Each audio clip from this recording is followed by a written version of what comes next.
যারা আমাদেরকে দিল্লিতে ট্রেন দেখিয়েছে, আগামী দিন তাদেরকে প্লেন দেখাবো দিল্লিতে।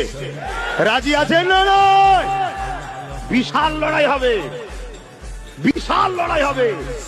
আমি পুরো প্রস্তুত, আপনারা প্রস্তুত আছেন তো নাকি? তাতে যা হয় হবে, কোনো অসুবিধা নেই। এখন দেখা সুখা মুখ সুখাসুখির ব্যাপার আর নেই, পুরো কাতার আলাদা।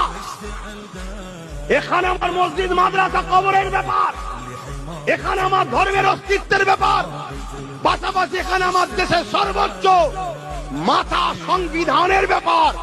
দুটো দিক দিয়ে সম্পূর্ণ পাওয়ারফুলের ব্যাপার। এখানে মুখ সুখাসুখি ব্যাপার নয়, কে পীর সাহেব কে পীরজাদা, কে মুফতি কে মৌলানা, কে ইমাম কে হযরত, এসব দেখার ব্যাপার নেই। এখানে যারা এদের দালালি করবে, আগামী দিন তাদের বিরুদ্ধে প্রকাশ্য সংগ্রাম হবে। ঠিক না বেঠে?